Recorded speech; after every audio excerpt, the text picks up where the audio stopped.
experience with education and his family's experience with education. Before Johnson was a politician, he was a teacher.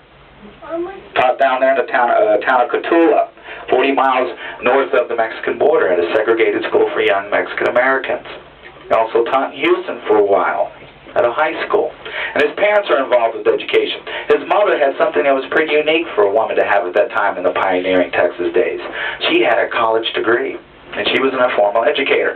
And his father was a teacher before he became a state legislator. So with this, his own experience, and his family's experience with education, he came up with the belief that the government should provide you with decent education. That's what he did when he became president. Now you look up the school here. To the right of it, if you can imagine, he brought out a picnic table, put a big old presidential seal on it, and on that table he signed a law, the Elementary and Secondary Education Act, 1965, of April of that year. And this law is important in American history because this is the first time that the federal government pumps huge amounts of federal dollars into the public school system, especially inner city schools or rural schools, poor schools. Now for that signing, he brought out his staff and the press. The thing that was really interesting about that event was he brought out his first teacher, Miss Katie, flew her all the way from California, and she was in her late 90s. Now let's take a listen now to LBJ himself talk about his time as a teacher in Cotulla, Texas. My first job after college was as a teacher in Cotulla, Texas, in a small Mexican-American school. Few of them could speak English, and I couldn't speak much Spanish. My students were poor, and they often came to class without breakfast, hungry.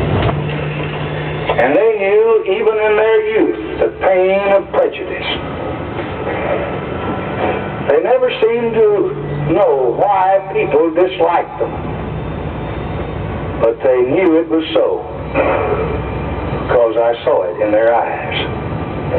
And somehow you never forget what poverty and hatred can do when you see its scars on the hopeful face of a young child. I never thought then, in 1928, that I would be standing here in 1965.